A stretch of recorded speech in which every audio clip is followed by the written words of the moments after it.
ছয়ের দশকে, গত শতাব্দীতে বা 7-এর দশকে আমাদের পশ্চিমবঙ্গের তুলনা হতো দেশের অগ্রণী প্রদেশের সঙ্গে। মহারাষ্ট্র, গুজরাট, তামিলনাড়ু, অন্ধ্রপ্রদেশ, কর্ণাটকা। ফিরে যখন এলাম তখন দেখলাম এর তুলনা হয় বিহার, উত্তরপ্রদেশ।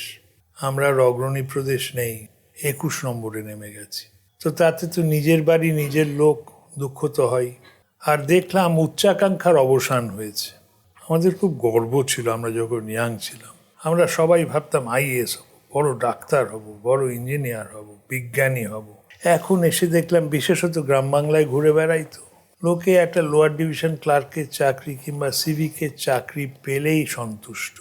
ভাত ডাল পাচ্ছি, আর চাই কি? তো এই উচ্চাকাঙ্ক্ষার অবসান দেখে আমি সামান্য মানুষ কি করতে পারবো জানি না, কিন্তু ইচ্ছে তো হয় যে এই প্রদেশটাকে ঘুরে দাঁড় করানোর। কারণ জাতটা খুব তো উচ্চমানের জাত। এখানেই তো জন্ম হয়েছিল রবি ঠাকুর, সত্যজিৎ রায়, বিবেকানন্দ, অরবিন্দ। কিন্তু সব বহু যুগের আগের কথা। ওই রক্তই তো বইছে আমাদের মধ্যে, তাহলে এই দুরবস্থা কেন?